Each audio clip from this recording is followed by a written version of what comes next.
We're taking over the house now. You should probably start looking for somewhere else to live.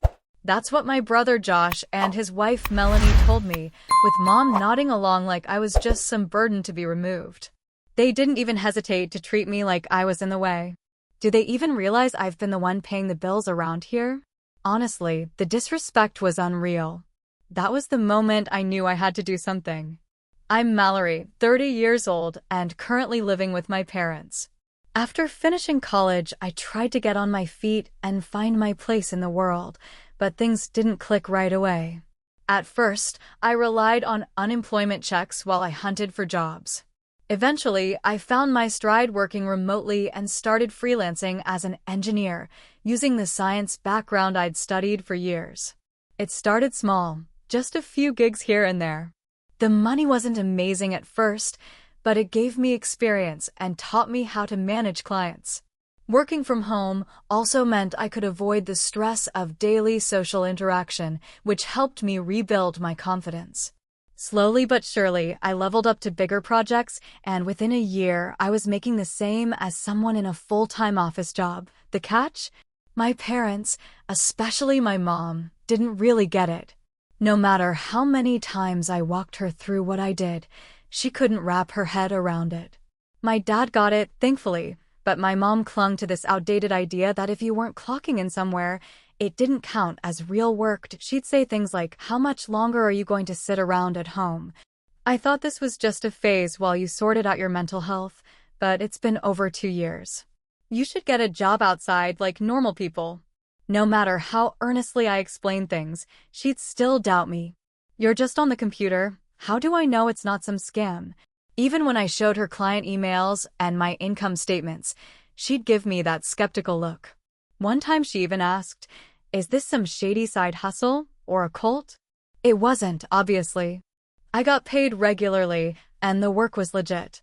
But she refused to believe it. I had thought about moving out, but truth be told, I hadn't built up enough savings yet. And then things got more complicated. Dad's health started to go downhill fast. He had to retire early, and suddenly, the household income disappeared. I brought it up one night, asking how we were going to manage. He gave me a tired smile and said, "Don't worry, Mallory. I've got my pension. We'll get through it." Given how much my mom liked to spend, I asked, "Are you sure it's enough?" Still, we had to make it work with what we had. Dad looked worn out, like the stress was starting to eat away at him. This was the same man who paid for my college and supported me when I moved back in after a mental breakdown. Was it right to leave him behind just to live alone? Mom didn't know how to handle Dad's sudden health issues either. I wanted to step up, to finally give back to the man who never gave up on me. "Don't worry, Dad," I told him. "I've got this. I'll help out." He raised his eyebrows. "You? Really? But I didn't think you made that kind of money." "My income's been stable," I said, pulling up my bank app to show him the numbers. He stared for a second and then said, "Mallory, I had no idea you were doing that well." "Yeah, things have been picking up," I replied. "And of course I'll help. You've always been there for me." That's how I ended up taking over the household expenses. Every month, I'd wire money to Dad's account to help cover bills, doctor visits, groceries, you name it. I even set up a new debit card for Mom, with a backup card linked to the same account since she'd been using Dad's old one. Dad and I did our best to cut corners and save wherever we could. We kept asking Mom to do the same, but she never took it seriously. And then, despite all that, she turned around and tried to push me out of the house. Can you believe that? Dad, at least, understood the role I played financially. He stood up for me, telling her that without me, keeping the household running would be a lot harder. She gave in, but only because she had to. Eventually, my mom agreed to let me stay in the house. I kept up with my remote job while also pitching in with housework, but it didn't take long before she started treating my help like it was something she was entitled to, and she got bossy about it. "Can't you finish your chores faster?" she snapped one day. "I'm doing my best," I said. "I'm working while I clean." She rolled her eyes. "You always say that. Is it really that hard?" She just didn't get it. No matter how many times I explained, She never seemed to understand how much I was juggling. The tension between us only got worse with time. My dad, on the other hand, always appreciated what I did. That made things bearable for a while. But a year in, things took another turn. Dad's health declined sharply, and he ended up in the hospital. I made a point to visit him every single day. "Hey, Dad. How are you feeling today?" I'd ask gently. "Thanks for coming, Mallory," he'd say with a tired smile. "Not much better, but I hope it's not too hard on you." "Don't even think like that," I said. "You're not a burden, Dad."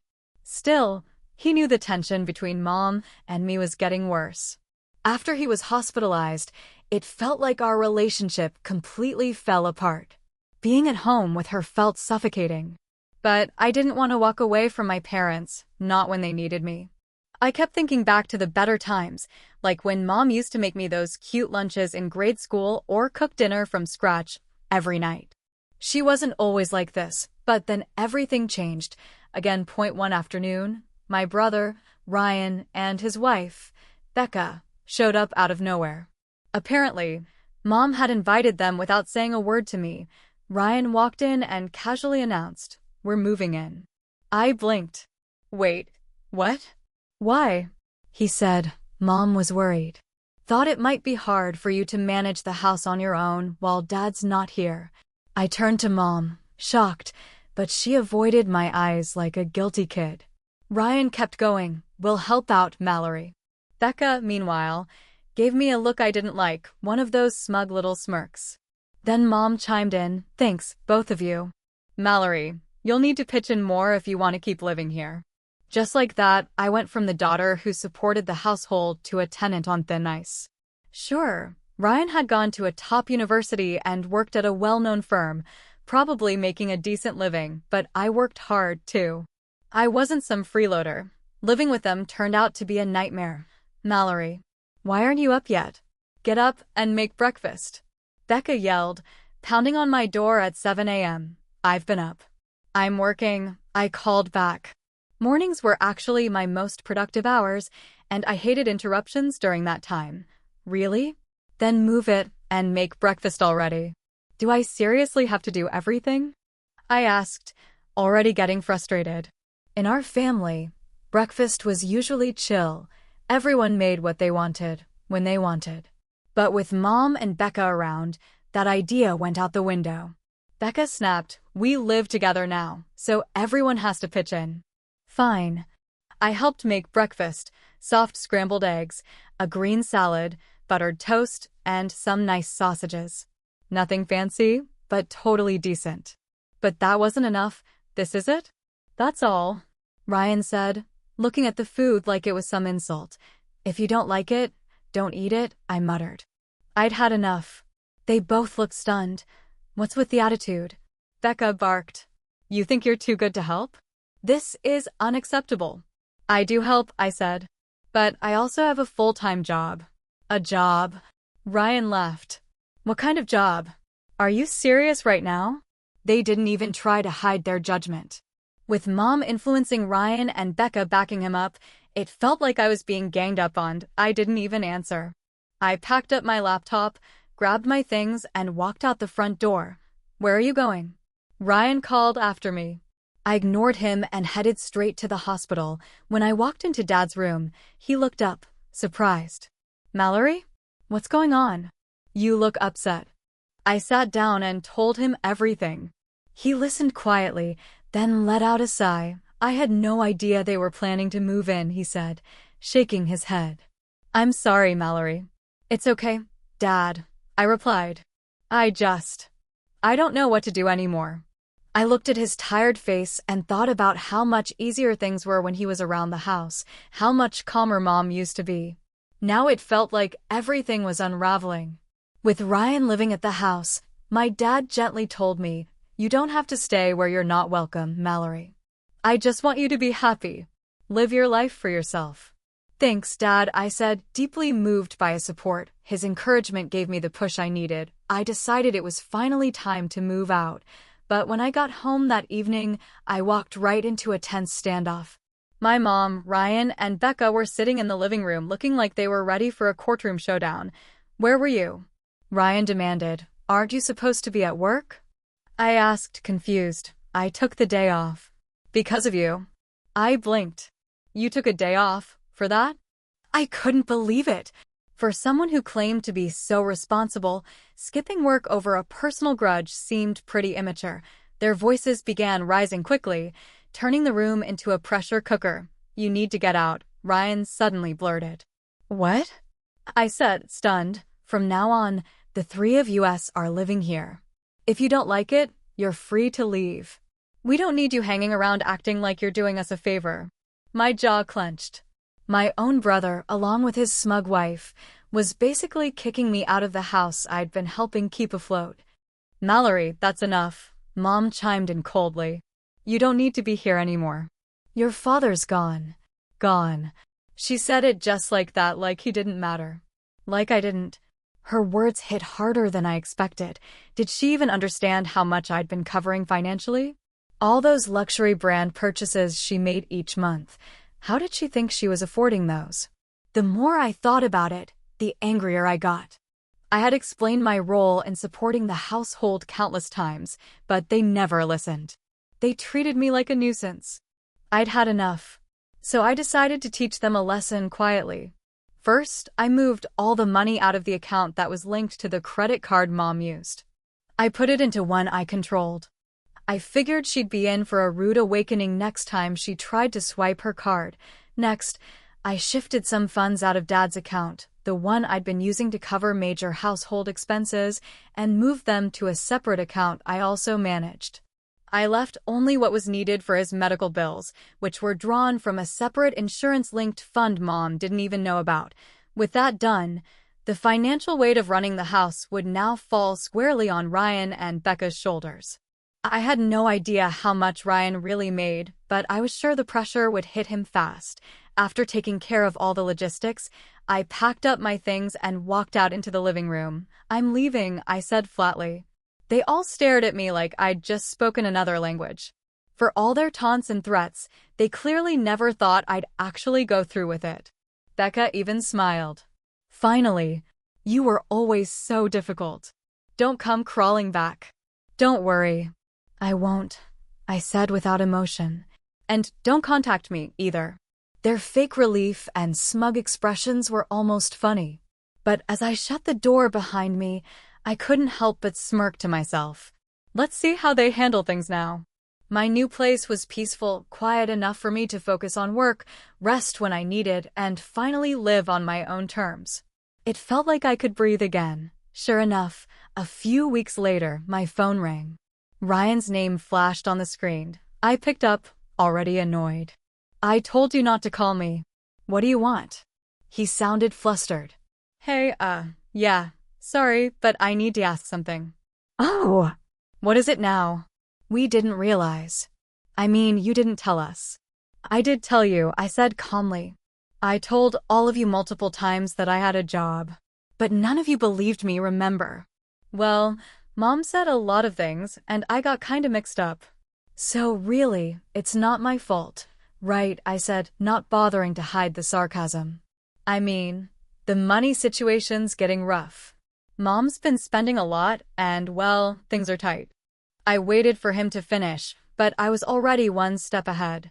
We haven't been able to pay for the utilities, or anything, really, Ryan admitted, his voice tense. I paused. Yeah, well, that's because I was the one quietly covering all those things. I supported you more than you ever realized. But I'm not there anymore, so now it's your responsibility. Mallory, please. Can you transfer some money to my account? I nearly laughed. You must be kidding. You work at a major company, don't you? Isn't that what you always bragged about? Well, actually, I was let go. What? Yeah, I made a huge mistake at work. They let me go. It happened before I even moved back in with Mom. I was stunned, but not entirely surprised. Suddenly, everything clicked into place. Ryan must have assumed there was plenty of money in the house. Maybe he believed the pension Dad received after retiring would be enough to coast on. He clearly never imagined that I had been the financial backbone of the household. The idea of Ryan realizing, too late, that I was the one keeping everything afloat, that the house he treated like a safety net only functioned because of me, gave me a strange sense of satisfaction. Then Becca got on the phone. Her voice sounded desperate. "Mallory, please. We really need help. The savings are almost gone." My mother chimed in next, sounding just as panicked. "Your father is furious about all this.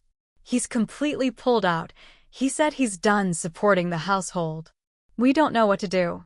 I stayed calm. "I've already done enough. You're all in good health. It's time you worked for your own stability. I hope it goes well." "Really? But I won't be helping anymore." A long silence followed. Then Ryan's voice, quieter now, said, "Please, just think about it." "No." I'm hanging up. Reflect on your choices. Don't call me again. And I meant it. I cut contact with all of them after that, Ryan, Becca, and even Mom. Dad, however, didn't return to live with Mom. He sought legal advice and decided to move to a quieter place of his own. Thankfully, I was still able to visit him regularly, and I made it a point to go see him every day. A mutual friend later filled me in on what happened with Ryan. Apparently, he moved into a small, run-down apartment. Mom, used to years of homemaking, struggled to keep up at her new job and constantly complained about the workload. Ryan, overly confident due to his college background, had trouble adjusting to a junior role and clashed with younger coworkers. His part-time job didn't last long. Oddly enough, Becca became the sole breadwinner for a while. She worked hard and tried to keep them afloat, but eventually, the pressure became too much, and she left. Now it's just Mom and Ryan again, scraping by together. Mom still hasn't kicked her habit of overspending, and I hear her debts are piling up again. As much as it saddens me, I can't help them anymore. I gave them everything once, and they threw it away. Meanwhile, I've been thriving. My current apartment is peaceful, my income continues to grow, and I'm even considering branching out into a new field.